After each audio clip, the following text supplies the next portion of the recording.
I think that we pick and choose where we want to see God working in our lives or in the lives of others.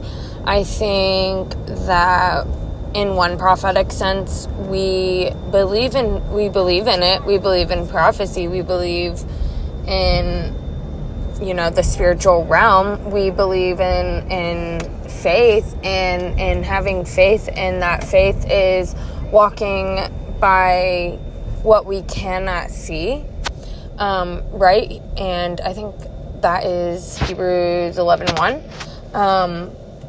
But I think that believing and then applying what we say we believe in all situations and all areas of life, that's a whole different component. That's a whole other component. That walking by faith, walking by action, not just words, not just saying it, not just saying we believe in it, but truly believing in it, having an alignment with the Word of God, with these prophetic visions that we've been given, or these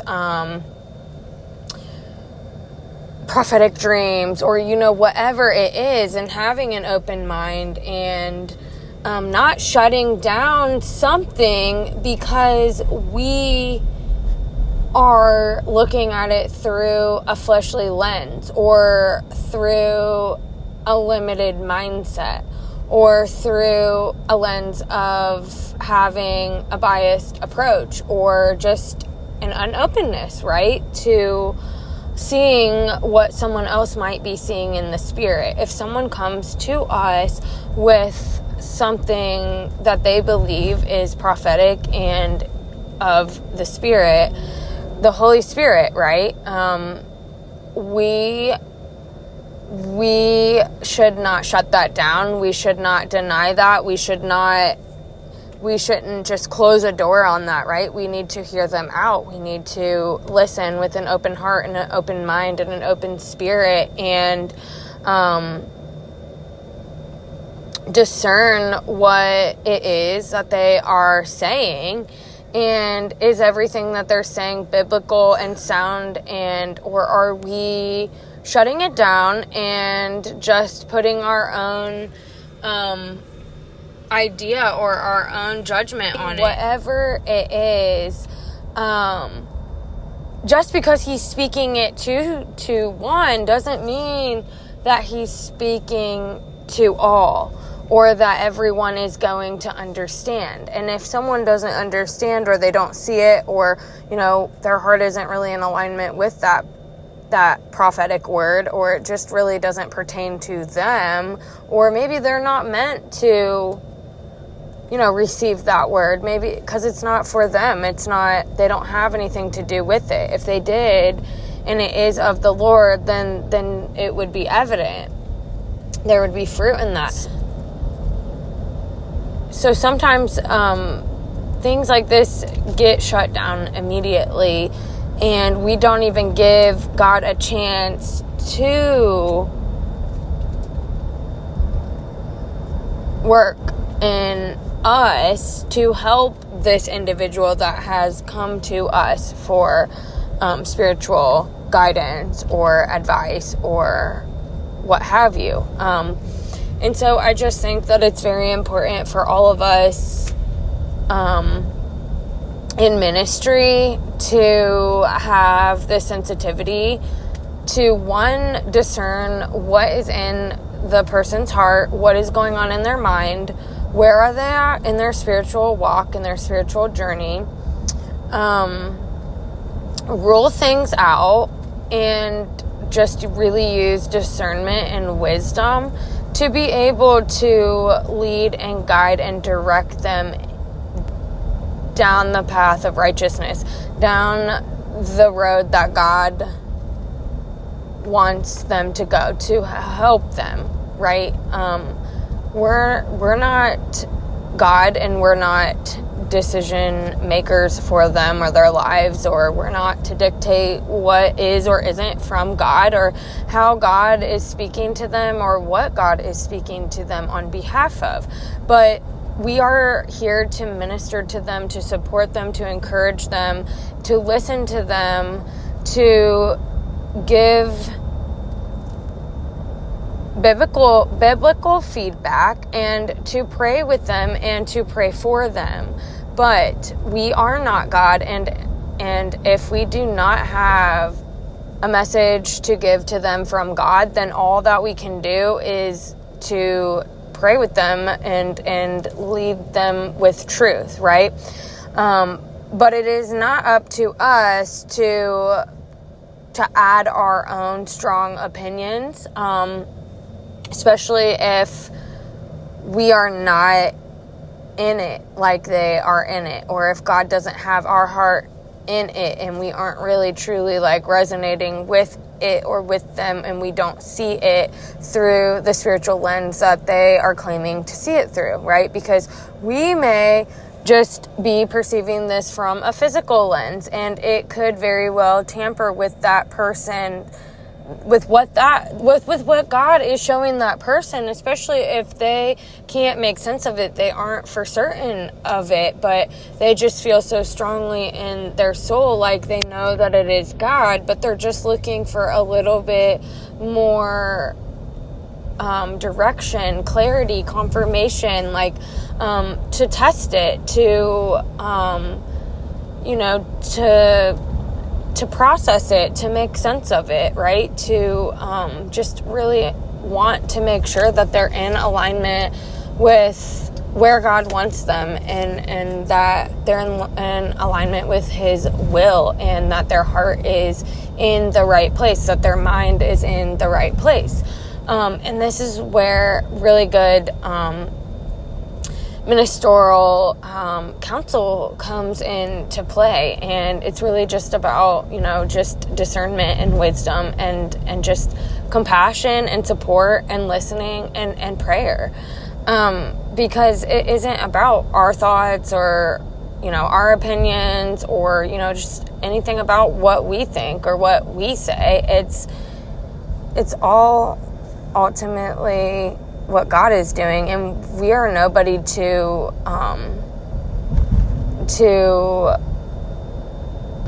knock on what someone is telling us, because God is a God of impossible, and God is not limited in what He will or can do. And so just because someone doesn't share the same vision as you does not mean that it isn't a vision given to you by God. God speaks in a myriad of ways for a multitude of reasons, and we can't rule anything out when it comes to what He may or may not do, and how He may reveal something to someone, or why, or what have you. We're just human beings. We are limited in our mindsets and our approach and our understanding and our what we can see in the future, how far ahead we can see, but God is speaking. He's speaking. He is speaking, and not everyone is listening. Not everyone has an open mind to listen, to hear, to see in the Spirit what God is revealing to those specifically on a certain topic that He wants to be involved with this prophetic promise or vision or what have you. So yeah, you have to guard your heart and really be careful with who it is that you share such things with, because it is very sacred and delicate, and it can sway a person in the opposite direction of what God wants for them, or it can deter this person a bit from believing that it is God when in actuality it is. In our hearts, we make plans, but it is God who directs our steps. And there might be delays in what we would do if we turn to the wrong people, but we don't call to man, we call to God.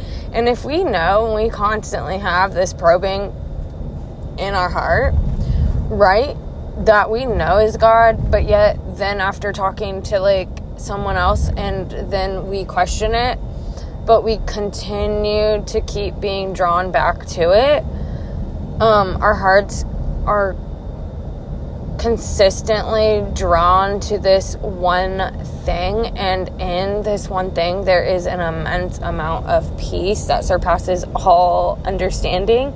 In the physical realm, it's supernatural, it's spiritual, it's unseen, right? It takes a kind of faith and devotion that we would not otherwise have if we didn't believe that God was in it.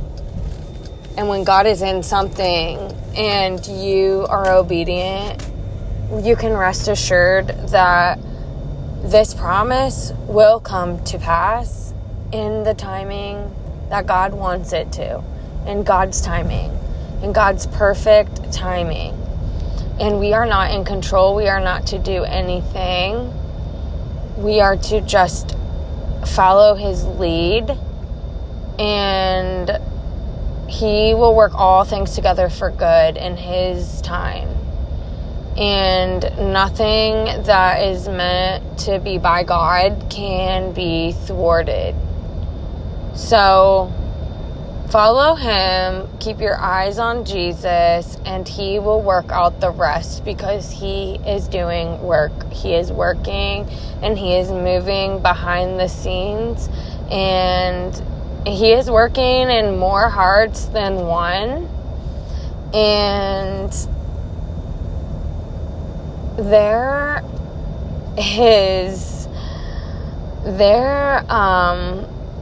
there's a harvest in the making.